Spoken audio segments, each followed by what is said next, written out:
إن الدين عند الله الإسلام.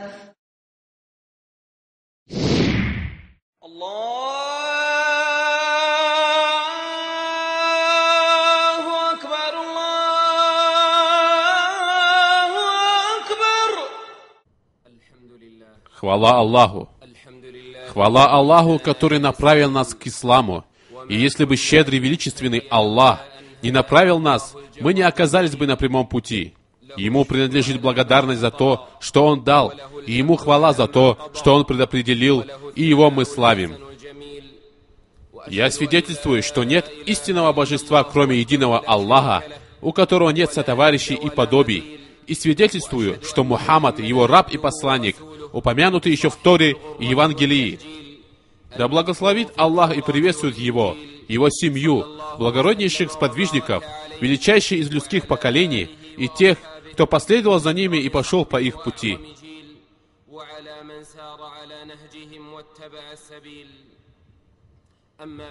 О рабы Аллаха!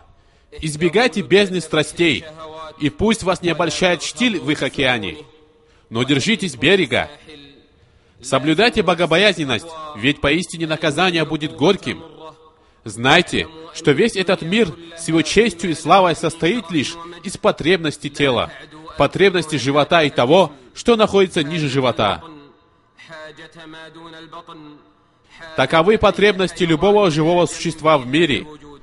Так бойтесь Аллаха, да помилует вас Аллах, и пусть не обольщает вас мирская жизнь, и пусть соблазнитель шайтан не обольщает вас относительно Аллаха. Также знайте, что рабу, обретшему довольство Аллаха и рай, не причинят вред беды и испытания, которые постигли его в этом мире. А тому, кто отправится к гневу Аллаха и гиенне, не поможет все его мирское благоденствие, которое у него было. Все сущее будет таким, как будто его и не было. Аллах Всевышний сказал: «Кто будет удален от огня и введен в рай, тот обретет успех, а земная жизнь всего лишь наслаждение и обольщение». О верующие! Приукрашена для людей любовь к страстям. К ним побуждает людская фитра и человеческая природа. Когда пришел ислам, он не стал запрещать своим последователям ничего из благ этой жизни. Напротив, он улучшил эти блага, благословил их и очистил. Он пришел с тем, чтобы запретить гнилостное болото, которое портит человеку его религию и жизнь. И если ислам что-то запрещал своим последователям, то обязательно разрешал то, что будет в их интересах и отдалит их от любого вреда.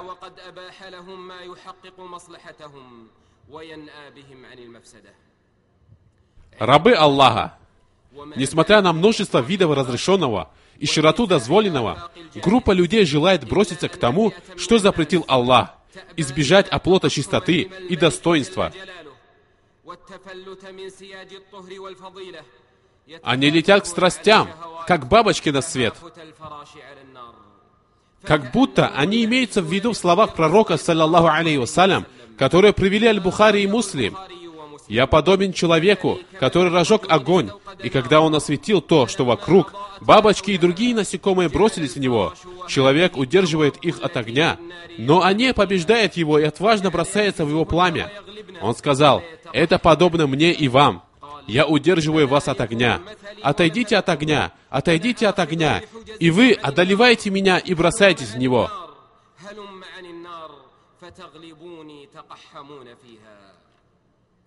Рабы Аллаха, о верующие! В разговоре о страстях ваш Всевышний Господь говорит: Аллах желает принять ваше покаяние, а потакающий своим страстям желает, чтобы вы сильно уклонились в сторону. Аллах желает вам облегчения, ведь человек создан слабым.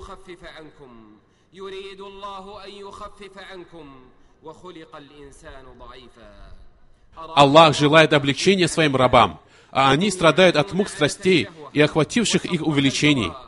Исламский шариат пришел с тем, чтобы сузить возможности соблазнов, удалить факторы искушения и причины возбуждения и раздражения, убрать препятствия, стоящие на пути к удовлетворению насущных потребностей разрешенными средствами. Наряду с этим человеческая энергия должна быть задействована в других жизненных делах, чтобы удовлетворение страстных позывов не было единственным выходом этой энергии. Ислам призвал своих последователей к чистому законодательству. Он повелел тем, кто может, жениться. Женатому человеку он разрешил многоженство. Он запретил завышать цену махра и повелел тем, кто не находит возможности вступить в брак, соблюдать целомудрие, пока Аллах не обогатит их своей милости. Он пообещал людям, проявившим целомудрие, что Аллах поступит с ним добродетельно, и что Аллах поможет тому, кто хочет жениться. В исламе призывается к тому, что уменьшает похоть, куразе и уменьшению количества еды. Были запрещены причины прелюбодеяния и их гонцы, вино и музыкальные инструменты. Было запрещено заходить в дома без разрешения и вменено в обязанность опускать взоры. Женщине шариат запретил показывать свою красоту посторонним, не проявлять нежность в речах, дабы не возжелал их тот, чье сердце поражено недугом. Аллах запретил выставление женщинам на показ своей красоты и сказал: «Не наряжайтесь так, как наряжались во времена первого невежества». Также Аллах сказал: «Если вы просите у них, жен пророка, какую-либо утварь, то просите у них через завесу, хиджаб. Так будет чище для ваших сердец и их сердец». И пусть никто не говорит что-либо другое, противоречащее словам Аллаха. Пусть никто не говорит, что раскрытие двери страстей, смешение между двумя полами, разрешение разговаривать, встречаться, сидеть, работать, учиться, что все это будет чище для сердец, лучше для душ, поможет перенаправить природные инстинкты в мирное русло и смягчить чувства и манеры поведения.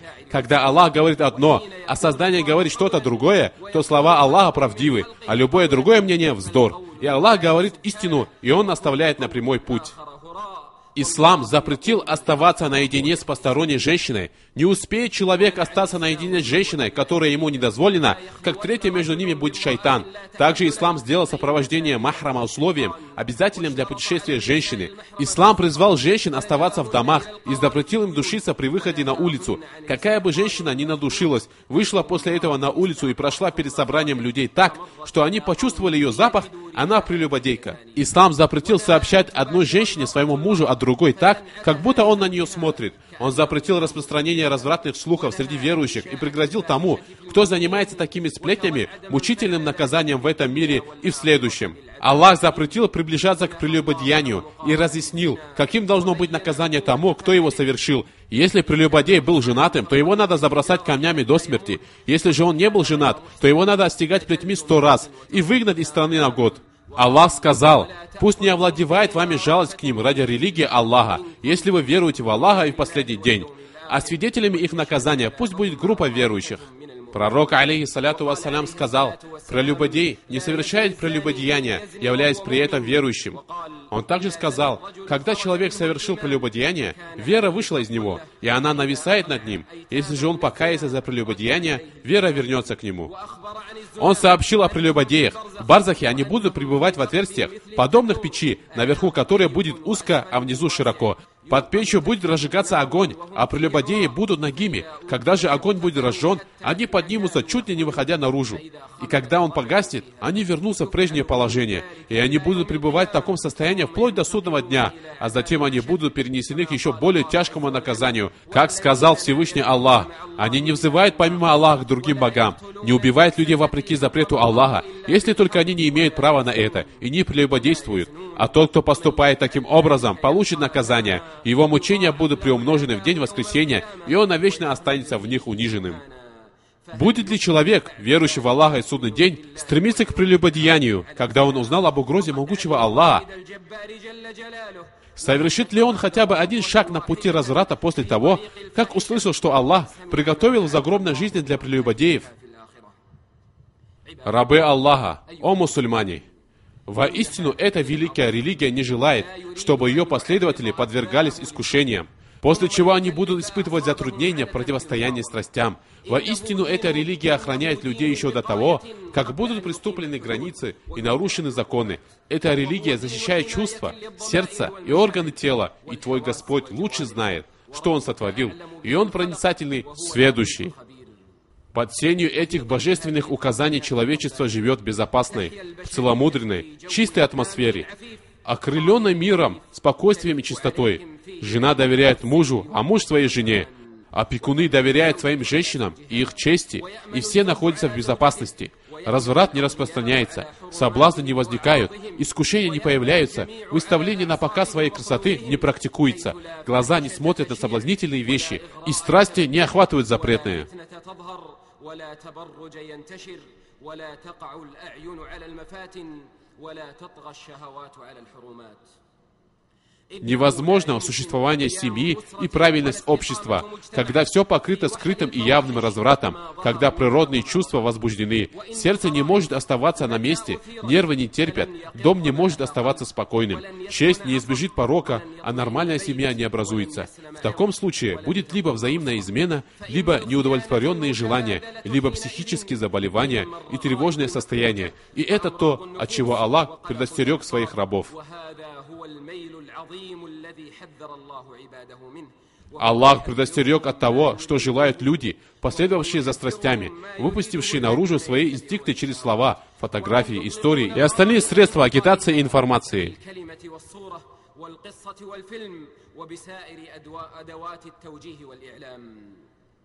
Воистину, распространение разврата и возбуждение страстей – основа любой беды и всякого несчастья. Это одна из самых главных причин ниспосылания глобальных наказаний, как и одна из главных причин порчи общественных и личных дел. Что пожмут общины и их члены от разврата, кроме порчи душ, падения нравственности, унижения интересов, загрязнения общества, сотрясения основ семьи и разрушения человека так, как нельзя сделать даже самыми ужасными войнами. Когда уничтожается человек, цивилизация не будет развиваться на одних заводах и производстве.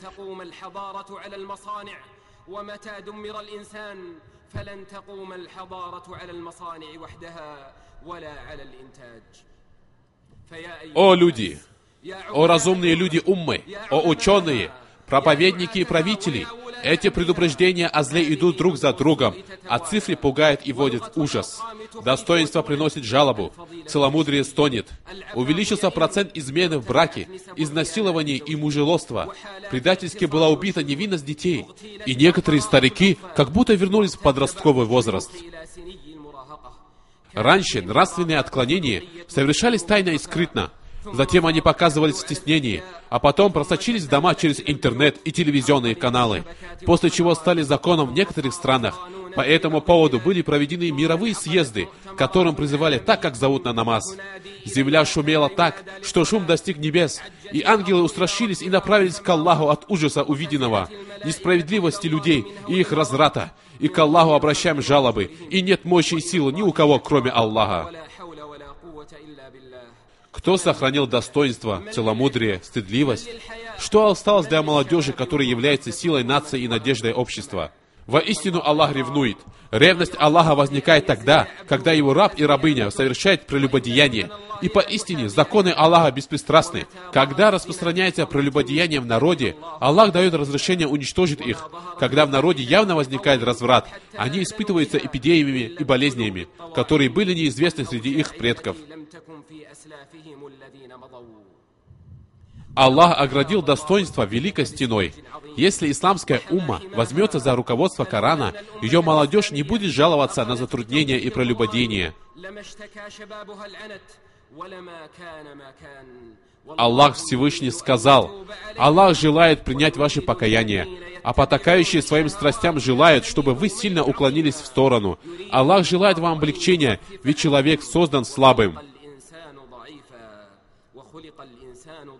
Таус сказал: «Если он посмотрит на женщин, то не сможет терпеть». Аллах Всевышний сказал: «О те, которые уверовали, отвечайте Аллаху и посланнику, когда Он призывает вас к тому, что дарует вам жизнь. Знайте, что Аллах оказывается между человеком и его сердцем, может помешать человеку добиться того, что ему угодно, и что вы будете собраны к нему. Бойтесь искушения, которое поразит не только тех из вас, кто был несправедлив, и знайте, что Аллах суров в наказании. О Аллах, сделай для нас великий Коран благом и даруй нам пользу в содержащихся в нем аятах и мудром напоминании. Я сказал, что вы слышали, и прошу прощения у Всевышнего Аллаха для себя и вас».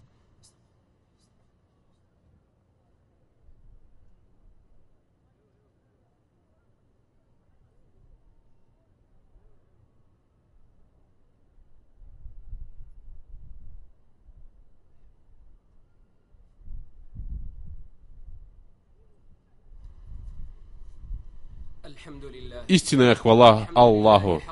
И да пребудет мир и благословение над Его рабом и избранником над Его семьей, сподвижниками и теми, кто за ним последовал.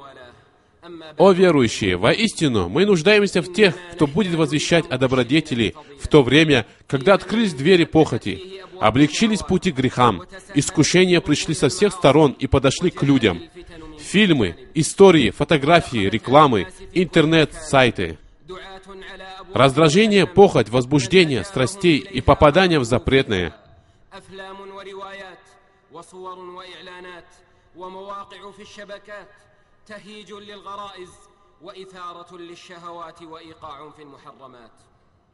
Верующий, проявляющий терпение в своей религии, стал подобен человеку, держащему в руках раскаленные угли, боящемуся обуздать свою похоть и запретить себе страсть. Он сражается со своей природной слабостью, естественной похотью, сражается с душой, которая призывает к плохому. Шайтан приукрашивает для него, а те, кто потакает своим страстям, желают, чтобы остальные сильно уклонились в их сторону. Как он может избежать греха? Как он спасется от того, кто является врагом для него, который ничем не пренебрегает, чтобы только навредить ему? Душа человека повелевает зло, страсти и похоть побеждают, шайтан приукрашивает, слабость охватывает его. И если Аллах возьмет его под свою защиту, он спасется, а если откажется от него и предоставит его своей душе, все силы соберутся против него, и это будет ему погибелью.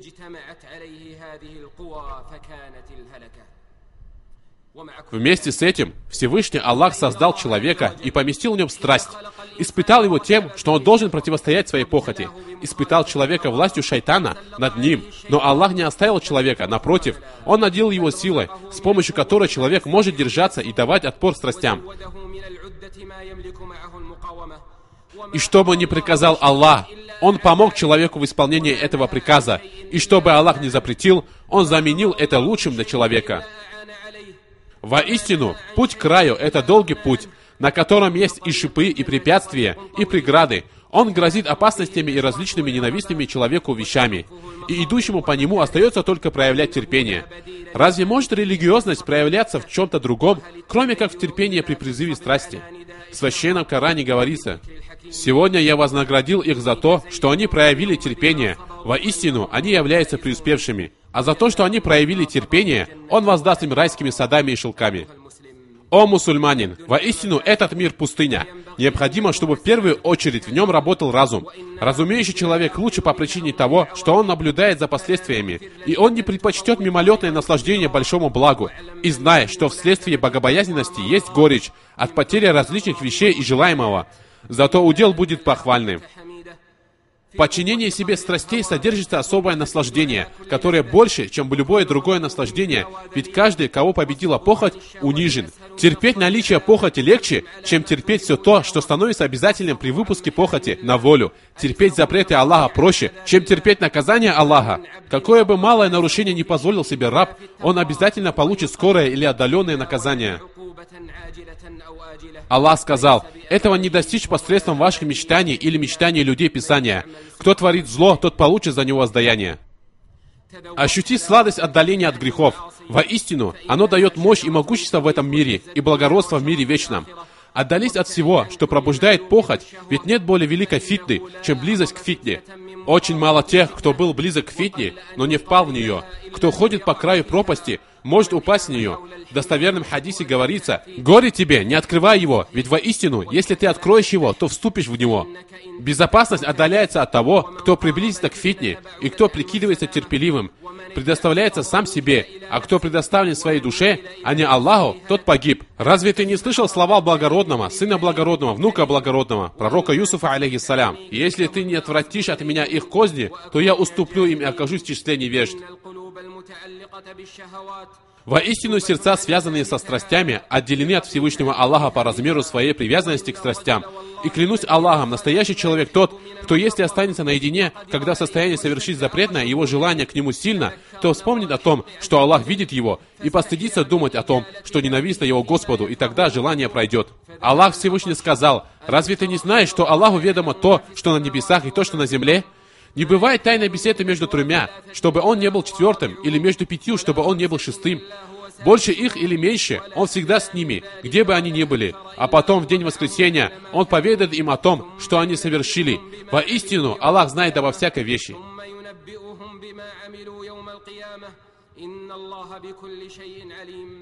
И если ты останешься наедине со своими сомнениями, то постыдись взгляда живого, поддерживающего жизнь, и знай, что кто предал Аллаха тайно, того Аллах разоблачит явно.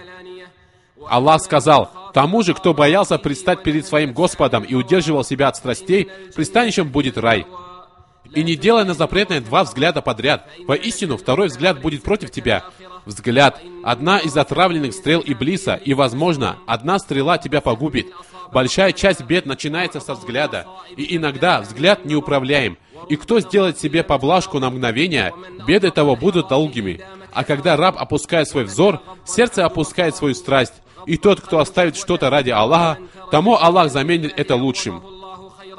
Когда раб не смотрит на прелести женщины, хотя сам этого хочет, Аллах награждает его верой, чью сладость он находит в своем сердце. У каждого, кто говорит сам с собой о совершении греха, в результате чего не захотел его совершать, отказался от него и оставил его ради Аллаха, прибавляется благочестие, праведность и богобоязненность. И кто был правдив с Аллахом в оставлении своей страсти, Аллах удалит ее из его сердца, и тот, кто очистился, спасся. Аллах сказал: так мы отвратили от него зло и мерзость. Воистину, он был из числа наших избранных или искренних рабов. Каждый раз, как увеличивается повод к страсти, увеличивается борьба нафса, терпение, и увеличивается награда раба у Аллаха.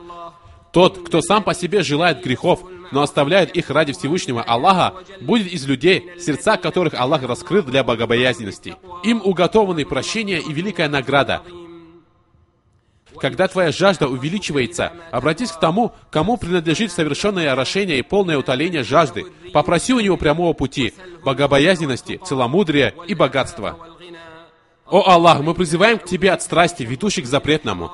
О Аллах, распредели для нас Твою боязнь, которая станет между нами и ослушанием Тебе.